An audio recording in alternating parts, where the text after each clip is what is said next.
NPS వాత్సల్య scheme. ఈ scheme ని మన ఫినాన్స్ మినిస్టర్ నిర్మలా సీతారామన్ గారు 18th సెప్టెంబర్ 2024 నాడు లాంచ్ చేశారనమాట. సో వన్స్ పెళ్ళయ్యి పిల్లలు పుట్టిన తర్వాత మన పిల్లలే మన ఫ్యూచర్, వాళ్ళు బాగుంటే మనం బాగుంటాం కదా. చాలా మంది కామెంట్స్ లో మేము మా పిల్లల ఫ్యూచర్ కోసం ఇన్వెస్ట్మెంట్ చేద్దాం అనుకుంటున్నాం, సో ఎక్కడ ఇన్వెస్ట్మెంట్ చేస్తే బాగుంటుందో చెప్పండి అని అడుగుతున్నారు. అదేవిధంగా చాలా మంది మా పిల్లలకి ఇవ్వడానికి ఎటువంటి ఆస్తి లేదు, కానీ వాళ్ళ ఫ్యూచర్లో ధనవంతులు అవ్వాలి, సో దానికోసం మేమేం చేయాలో చెప్పండి అని చెప్పి చాలా మంది అడుగుతున్నారు. సో దానికి సొల్యూషనే ఈ ఎన్పిఎస్ వాత్సల్య స్కీమ్ అనమాట. సో ఈ రోజు ఈ వీడియోలో అసలు ఎన్పిఎస్ వాత్సల్య స్కీమ్ అంటే ఏంటి, ఇది ఎలా వర్క్ అవుతూ ఉంటుంది, నార్మల్ ఎన్పిఎస్ కి అదేవిధంగా ఎన్పిఎస్ వాత్సల్య స్కీమ్ కి డిఫరెన్స్ ఏంటి, ఎంత డబ్బుని పెట్టుబడి పెడితే ఎంత రిటర్న్స్ మనకైతే వస్తాయి, సో ఎక్కడ ఇన్వెస్ట్మెంట్ చేయాలి, ఎలా చేయాలి, ఈ ఖాతాని ఏ విధంగా ఓపెన్ చేయాలి, ఏ టు జెడ్ ఈ వీడియోలో పిన్ టు పిన్ మీకైతే చెప్తా. సో ఈ వీడియోని లాస్ట్ వరకు చూడండి. అంతేకాకుండా ఇంతవరకు ఈ ఛానల్ని సబ్స్క్రైబ్ చేసుకోకపోతే ఇప్పుడే సబ్స్క్రైబ్ చేసుకోండి. నేను మీ కౌశిక్ మరిడి. సో ఎన్పిఎస్ వాత్సల్య స్కీమ్ గురించి తెలుసుకునే ముందు అసలు ఎన్పిఎస్ అంటే ఏంటో చూద్దాం, ఓకేనా. ఎన్పిఎస్ అంటే national pension system or national pension scheme. ఇదొక గవర్నమెంట్ స్కీమ్, అర్థమైందా అండి. ఈ స్కీమ్ లో మనం ఎంతైతే డబ్బుని పెట్టుబడి పెడుతూ ఉన్నామో అది ఇండైరెక్ట్ గా గవర్నమెంట్ లో ఇన్వెస్ట్మెంట్ చేస్తున్నట్లే.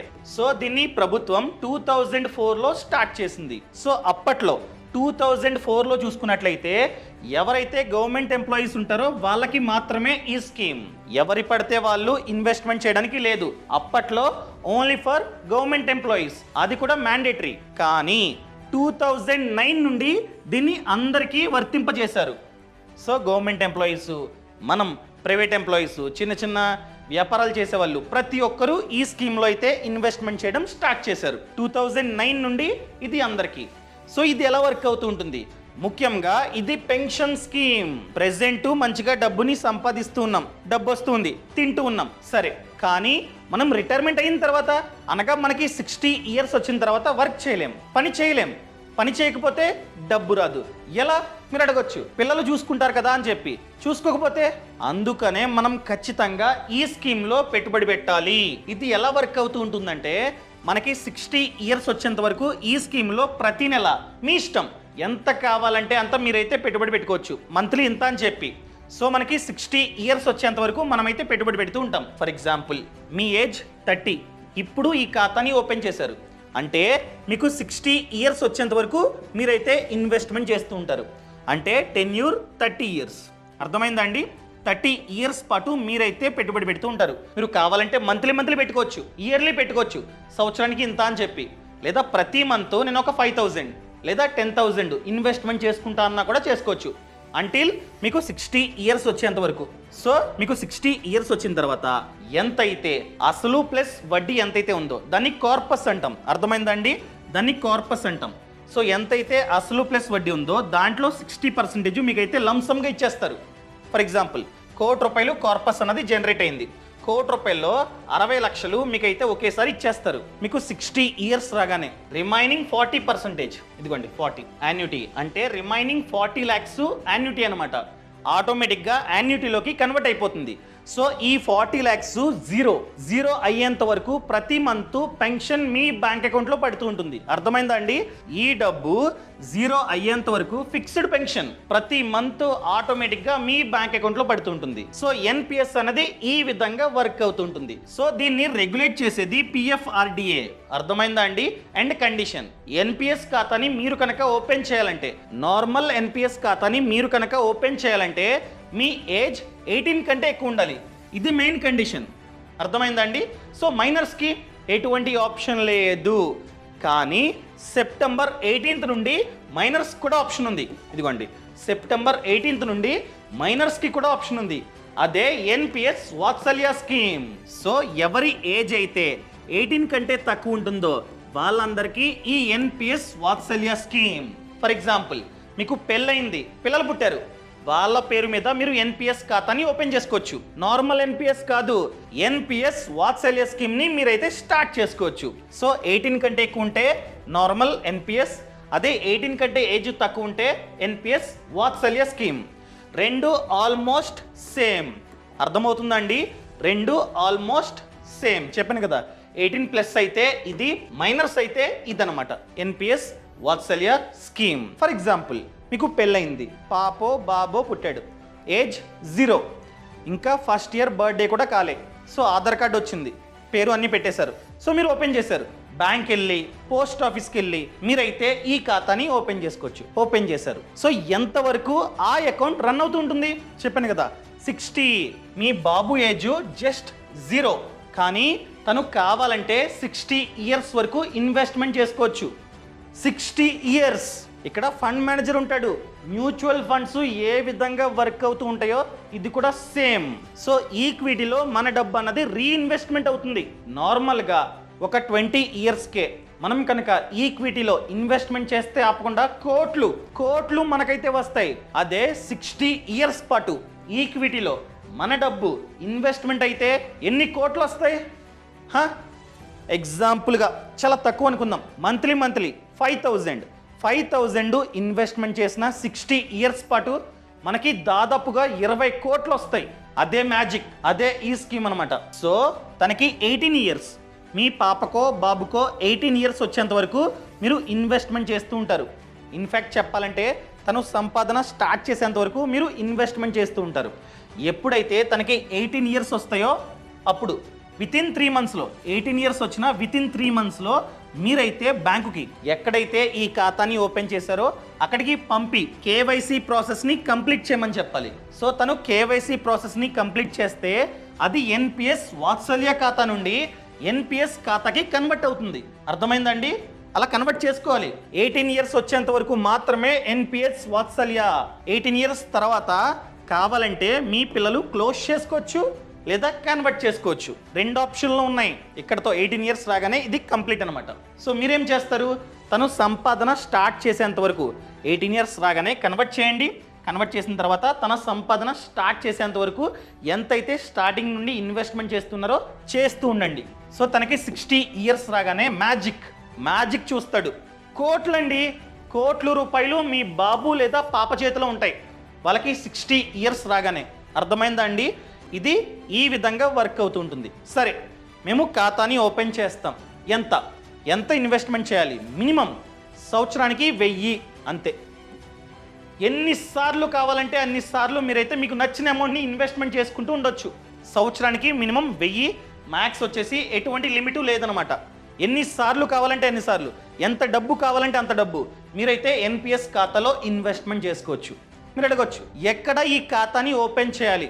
నేను అదేవిధంగా నా బాబు ఇద్దరు పేరు మీద నేను ఈ ఖాతాని ఓపెన్ చేద్దాం అనుకుంటున్నా. ఎక్కడ ఓపెన్ చేయాలి? పిఓపి సెంటర్స్ అంటే పాయింట్ ఆఫ్ ప్రెజెన్స్ సెంటర్స్ అనమాట. సింపుల్గా చెప్పాలంటే బ్యాంకులు, పెద్ద బ్యాంకులు, అదేవిధంగా పోస్ట్ ఆఫీస్కి వెళ్ళి కూడా ఈ ఖాతాను ఓపెన్ చేసుకోవచ్చు. లేదా పెన్షన్ కంపెనీస్ అనమాట. ఈ 3 చోట్ల మీరైతే ఎన్పిఎస్ ఖాతాని అదేవిధంగా ఎన్పిఎస్ వాత్సల్య ఖాతాని ఓపెన్ చేసుకోవచ్చు. సో ఎటువంటి documents? For example topic NPS Vatsalya. So బాబు లేదా పాప పేరు మీద ఈ ఖాతాని ఓపెన్ చేద్దాం అనుకుంటున్నారు. సో బ్యాంక్ వెళ్ళి ఎటువంటి డాక్యుమెంట్స్ నేనైతే ఇవ్వాలి? ఫస్ట్ వన్ ఐడెంటిటీ ప్రూఫ్ అనమాట. అనగా ఆధార్ కార్డు. బాబు లేదా పాప యొక్క ఆధార్ కార్డు ఇవ్వండి చాలు. అదేవిధంగా అడ్రస్ ప్రూఫ్, రేషన్ కార్డులో అడ్రస్ ఉంటుంది కదా, ఇది ఇవ్వండి. అదేవిధంగా బర్త్ సర్టిఫికేట్, బాబు లేదా పాప యొక్క బర్త్ సర్టిఫికేట్ అనమాట, ఎందుకంటే ఏజ్ ప్రూఫ్ అనమాట. అండ్ దాంతోపాటు మీ డాక్యుమెంట్స్, మీరు పేరెంట్స్ కదా, ఆధార్ కార్డ్, పాన్ కార్డ్ ఇవన్నీ మీరైతే సబ్మిట్ చేయాల్సి ఉంటుంది. అర్థమైందండి? ఈ విధంగా ఇదైతే వర్క్ అవుతుంటుంది. మీకు డౌట్ వచ్చే ఉంటుంది, సరే నేను ఇన్వెస్ట్మెంట్ చేస్తూ ఉంటా మా బాబు లేదా పాప పేరు మీద, నా ఇష్టం అండి, మంత్లీ 5,000 నేనైతే ఇన్వెస్ట్మెంట్ చేస్తూ ఉంటాను. ఓకే ఫైన్, కానీ మిడిల్లో డబ్బు కావాలంటే తీసుకొచ్చా? ఈ ఖాతాని ఓపెన్ చేసిన తర్వాత మిడిల్లో డబ్బు కావాలంటే తీసుకొచ్చా? ఎస్. ఖాతా ఓపెన్ చేసిన 3 ఇయర్స్ తర్వాత మీరైతే విత్డ్రా చేసుకోవచ్చు. ఎంత? ఓన్లీ 25%. మీరు ఎంతైతే డబ్బుని పెట్టుబడి పెట్టారో దాంట్లో 25% మీరైతే తీసుకోవచ్చు. ఎగ్జాంపుల్గా మీరు 4 lakhs ఇన్వెస్ట్మెంట్ చేశారు అనుకుందాం. 3 ఇయర్స్ దాటింది. సో 4 lakhsలో 25% అంటే 1,00,000 మీరైతే తీసుకోవచ్చు అనమాట. సో అలా మీ బాబు లేదా పాపకి 18 ఇయర్స్ వచ్చేలోపు టోటల్గా 3 times. అర్థమైందా అండి? వాళ్ళకి 18 ఇయర్స్ వచ్చేలోపు 3 సార్లు మీరైతే తీసుకోవచ్చు. ఏ కారణం పడితే ఆ కారణం చెప్పి తీసుకోవడానికి లేదు. ఓన్లీ ఎడ్యుకేషన్, స్కూల్ ఫీజు కట్టాలి, కాలేజ్ ఫీజు కట్టాలని చెప్పి ప్రూఫ్, చూపిస్తే మాత్రమే ఇస్తారు. అదేవిధంగా హెల్త్. సో మా బాబు లేదా పాప యొక్క హెల్త్ బాగాలేదు అని చెప్పి ప్రూఫ్ చూపిస్తే ఇస్తారన్నమాట. అలా 3 సార్లు మీరైతే తీసుకోవచ్చు. సో తీసుకునే ప్రతిసారి 25% ఆఫ్ కాంట్రిబ్యూషన్. అర్థమైందా? ఇది కండిషన్. అదేవిధంగా మా అబ్బాయి మేజర్ అయ్యాడు, 18+ ఏజ్ వచ్చింది. ఎలా? కావాలంటే ఈ ఖాతాని క్లోజ్ చేసుకోవచ్చు. క్లోజ్ చేసుకుంటే ఎంతైతే డబ్బు ఉందో దాన్ని మీకైతే ఇస్తారు. కానీ కండిషన్, ఒకవేళ మీ డబ్బు మీరు ఎంతైతే పెట్టుబడి పెట్టారో అది ప్లస్ రిటర్న్ అంతా కలిపి 2.5 lakhs కంటే తక్కువ ఉంటే ఎంతైతే డబ్బు ఉందో అంతా మీకు ఇచ్చేస్తారు. ఫర్ ఎగ్జాంపుల్ 2 lakhs ఉంది, అసలు ప్లస్ రిటర్న్ అంతా కలిపి. సో ఈ 2 lakhsని మీకైతే ఇస్తారు. క్లోజ్ చేసుకోవచ్చు. డన్. కన్వర్ట్ చేయాల్సిన అవసరం లేదు. ఫర్ ఎగ్జాంపుల్ 2.5 lakhs కంటే ఎక్కువ డబ్బు ఉంది, అసలు ప్లస్ రిటర్న్ అంతా కలిపి 2.5 lakhs కంటే ఎక్కువ ఉంది. అప్పుడు ఎంతైతే డబ్బు ఉందో దాన్ని తీసుకోవడానికి లేదు. ఫర్ ఎగ్జాంపుల్ 4 lakhs ఉంది, ఈ 4 lakhs తీసుకోవడానికి లేదు.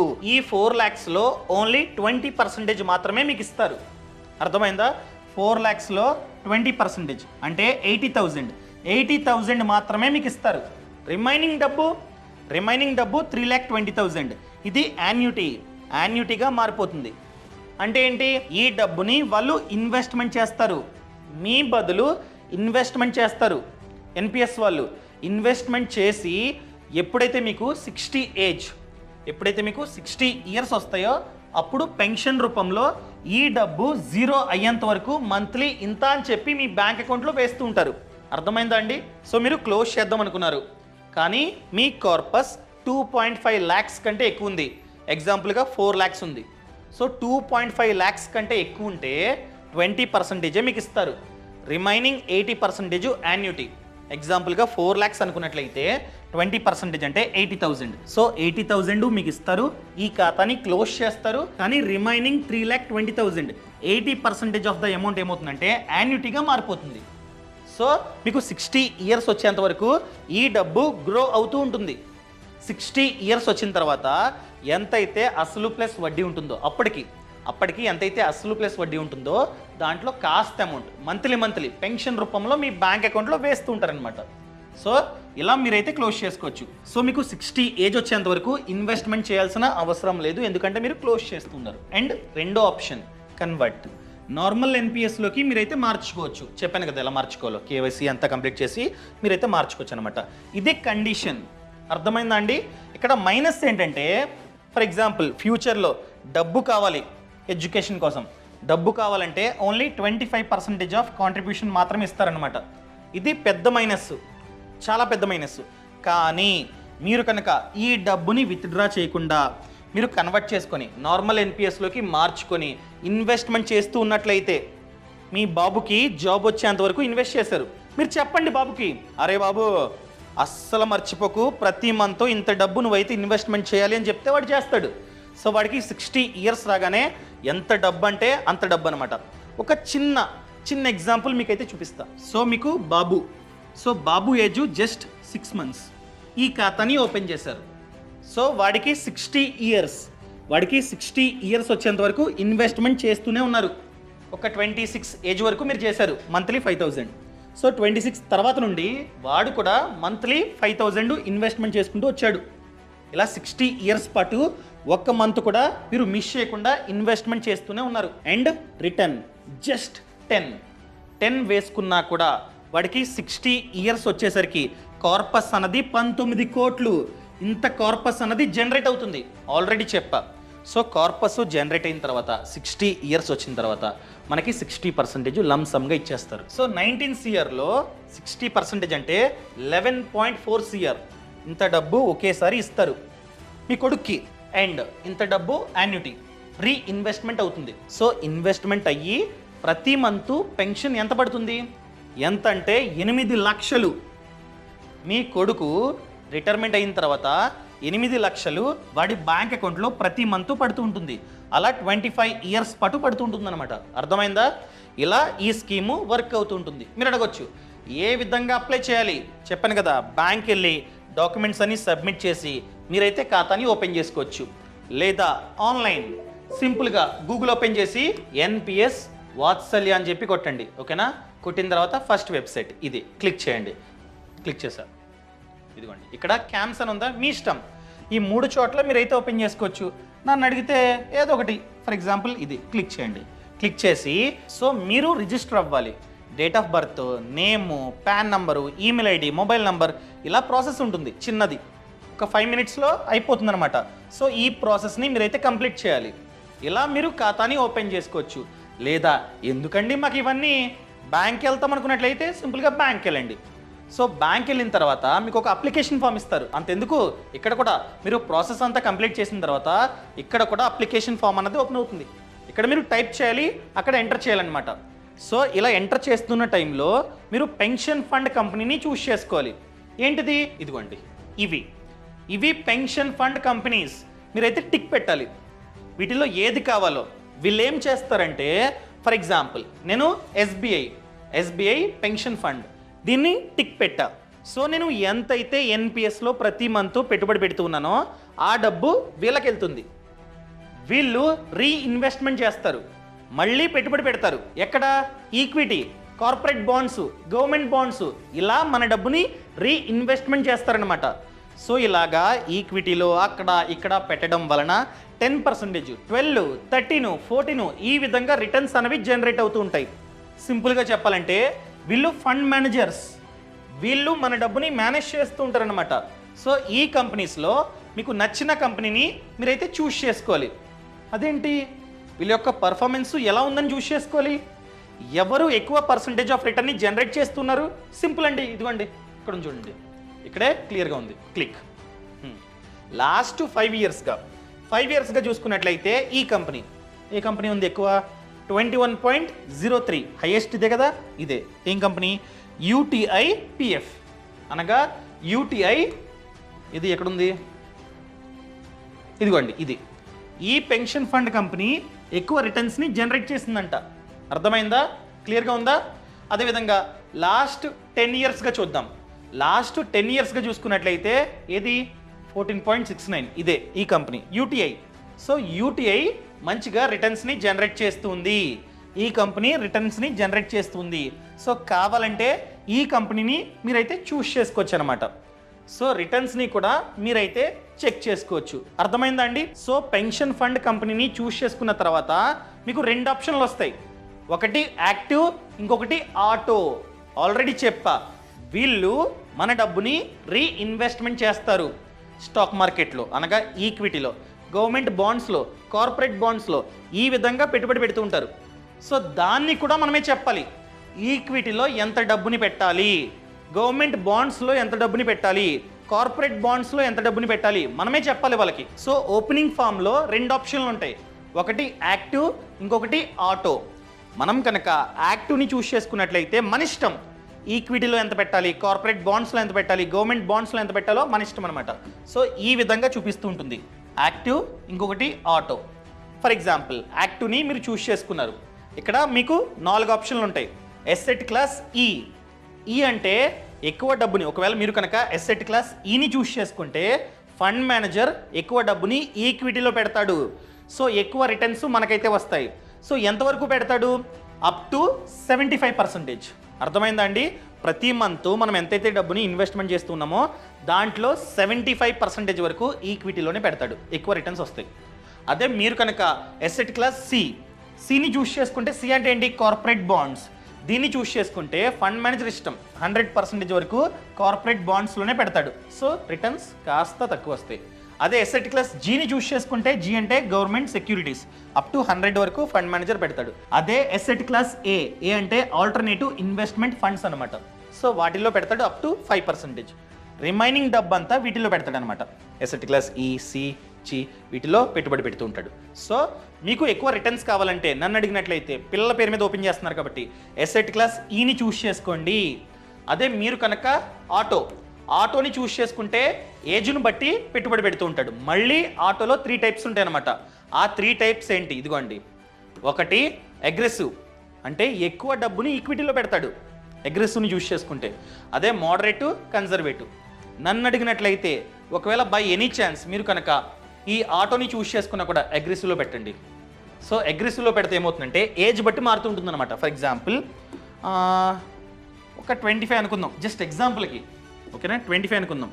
సో 25 అంటే మారుద్ది చూడండి, 75% ఈక్విటీలో పెడతాడు ఏజ్ బట్టి, అండ్ 10% వచ్చేసి సి కార్పొరేట్ బాండ్స్, 15% వచ్చేసి జి గవర్నమెంట్ బాండ్స్ అనమాట. ఇలా ఇన్వెస్ట్మెంట్ చేస్తూ ఉంటాడు ఫండ్ మేనేజర్. సో నన్ను అడిగినట్లయితే మీరు యాక్ట్ని చూస్ చేసుకోండి ఖాతాను ఓపెన్ చేసే టైంలో, అండ్ మీరు ఎసెట్ క్లాస్ ఈనే చూస్ చేసుకోండి. అర్థమైందా? ఈ విధంగా మీరైతే చూస్ చేసుకోవచ్చు. సో సరిగ్గా ప్లాన్ చేసుకుంటే మీకు కోట్లు, మీకంటే మీ బాబుకి లేదా పాపకి కోట్లాది రూపాయలు ఆయన చేతిలో పడతాయి అన్నమాట ఆయన ఫ్యూచర్లో. అర్థమైందా? మిడిల్లో కావాలన్నా మీరు తీసుకోవచ్చు. బాగానే ఉంది, పిల్లల ఫ్యూచర్ కోసం బాగానే ఆలోచించాం, ఫైన్. కానీ వాట్ అబౌట్ అస్? పొరపాటున ఈ స్కీమ్ కట్టాం, మిడిల్లో పేరెంట్స్కి అనగా మనకి ఏదైనా జరిగితే ఎవరు ఇన్వెస్ట్ చేస్తారండి ఎన్పిఎస్లో? వాళ్ళ ఫ్యూచర్ ఏమైద్ది? బై ఎనీ ఛాన్స్ మనం కనుక టర్మ్ ప్లాన్ 2 కోట్ల టర్మ్ ఇన్సూరెన్స్ని మనం కనుక తీసుకున్నాం అనుకోండి, మనకి ఏదైనా రిస్క్ అయితే మన కుటుంబానికి 2 కోట్లు ఇస్తుంది బీమా సంస్థ. అర్థమైందా? ఈ 2 కోట్ల కవరేజ్ గల టర్మ్ ప్లాను మహా అయితే 600 నుంచి 700 మిడిల్లో ఉంటుంది ప్రీమియం ప్రతి మంత్. అర్థమైందా? సో ఎంత వీలైతే అంత త్వరగా తీసుకోండి. ఎలా తీసుకోవాలి? లింక్ అన్నది పక్కన కామెంట్స్లోని కింద డిస్క్రిప్షన్లోని ఇచ్చా. మీరైతే కంపేర్ చేసుకొని ఏ కంపెనీ అయితే బాగుందో దాంట్లోనే మీరు తీసుకోవచ్చు అనమాట. సో డబ్బు అన్నది యాద అవుతుంది. సో మనకి కనుక 2 కోట్ల టర్మ్ ప్లాన్ కావాలంటే మహా అయితే నెలకి మన ఏజ్ అన్నది తక్కువ అనుకోండి 600 నుంచి 700 రూపాయల వరకు ఉంటుంది. అదేవిధంగా పాలసీ బజార్లో ప్రెజెంట్ 10% వరకు డిస్కౌంట్ కూడా ఉంది. 24/7 క్లెయిమ్ సపోర్ట్ కూడా మనకైతే వస్తుందన్నమాట. అదేవిధంగా 80 ఇయర్స్ వరకు మనమైతే టర్మ్ని పెట్టుకోవచ్చు. టర్మ్ 80 ఇయర్స్ వరకు పెట్టుకోవచ్చు. అదేవిధంగా క్రిటికల్ ఇల్నెస్ 59 క్రిటికల్ ఇల్నెసెస్ని కూడా కవర్ చేస్తుంది. అన్ని రైడర్స్ని మనమైతే యాడ్ చేసుకోవచ్చు. దాంతోపాటు tax deduction benefit section 80C వర్తిస్తుంది. సో 1,50,000 వరకు మనమైతే ట్యాక్స్ డిడక్షన్ బెనిఫిట్ని పొందవచ్చు అనమాట. ఇన్ని బెనిఫిట్స్ ఉన్నాయి. సో ఫిల్టర్ చేసుకొని బెస్ట్ పాలసీని ఎంత వీలైతే అంత త్వరగా తీసుకోండి. లింక్ పక్కన కామెంట్స్లో అదేవిధంగా కింద డిస్క్రిప్షన్లో ఉంది. అదేవిధంగా హెల్త్ ఇన్సూరెన్స్ అండి, బై ఎనీ ఛాన్స్ రోడ్డు మీద వెళ్తూ ఉంటే యాక్సిడెంట్ అయింది, ఆఫీస్కి వెళ్తూ ఉంటే హాస్పిటల్లో బిల్లు 4 lakhs ఖర్చు అయింది. సో చచ్చినట్లు మనమైతే ఈ 4 lakhsని కట్టాలి. హెల్త్ ఇన్సూరెన్స్ ఉంటే బీమా సంస్థ భరిస్తుంది. హెల్త్ ఇన్సూరెన్స్ లేకపోతే మన సేవింగ్స్ ఏవైతే ఉన్నాయో దాని నుండి తీసి కట్టాలి. సో కష్టపడి డబ్బు సంపాదించేది హాస్పిటల్లో బిల్లు కట్టడానికా? కాదు కదా. అందుకనే ఎంత వీలైతే అంత త్వరగా హెల్త్ ఇన్సూరెన్స్ పాలసీని కూడా తీసుకోండి. ఎలా తీసుకోవాలి? సింపుల్, కింద డిస్క్రిప్షన్లో పక్కన కామెంట్స్లో లింక్ ఇచ్చా. ఆ లింక్ను క్లిక్ చేస్తే పాలసీ బజార్ వెబ్సైట్ అనేది ఓపెన్ అవుతుంది. ఈ వెబ్సైట్లో చూసుకున్నట్లయితే 25% వరకు డిస్కౌంట్ ఉంది. దీని మీద హెల్త్ ఇన్సూరెన్స్ మీద 25% వరకు డిస్కౌంట్ ఉంది. అదేవిధంగా ₹1,00,00,000 కవరేజ్ గల ప్లాన్ జస్ట్ మంత్కి 390. ఒకవేళ మన ఏజ్ అన్నది తక్కువ అనుకోండి 390 రూపీస్కే మనమైతే ఈ ప్లాన్ని తీసుకోవచ్చు. ప్రతి మంత్ 390, అది కూడా మన ఏజ్ అన్నది చాలా తక్కువ అయితే. అండ్ దాంతోపాటు ఇన్స్టెంట్గా మనమైతే ఈ పాలసీని కొనుక్కోవచ్చు. ఎటువంటి మెడికల్ టెస్టులు కూడా అవసరం లేదు. అదేవిధంగా ట్యాక్స్ని కూడా మనమైతే ఆదా చేసుకోవచ్చు. సెక్షన్ 80D కింద 75,000 వరకు ట్యాక్స్ని మనమైతే ఆదా చేసుకోవచ్చు. అదేవిధంగా ఫ్యూచర్లో మనకి క్లెయిమ్ సపోర్ట్ కావాలనుకోండి 30-minute క్లెయిమ్ సపోర్ట్ సర్వీస్ కూడా ఉంది. వాళ్ళే మనకైతే హెల్ప్ చేస్తారు. ఈ పాలసీ బజార్లో కంపేర్ చేసుకొని మనమైతే పాలసీని తీసుకోవచ్చు. సో లింకు పక్కన కామెంట్స్లో కింద డిస్క్రిప్షన్లో ఉంది. ఈ కంటెంట్ నచ్చితే దయచేసి కామెంట్లో చెప్పండి. అండ్ ఇంతవరకు ఈ ఛానల్ని సబ్స్క్రైబ్ చేసుకోకపోతే సబ్స్క్రైబ్ చేసుకోండి. నేను మీ Kaushik Maridi. Thank you so much. Thanks for watching. Jai Hind.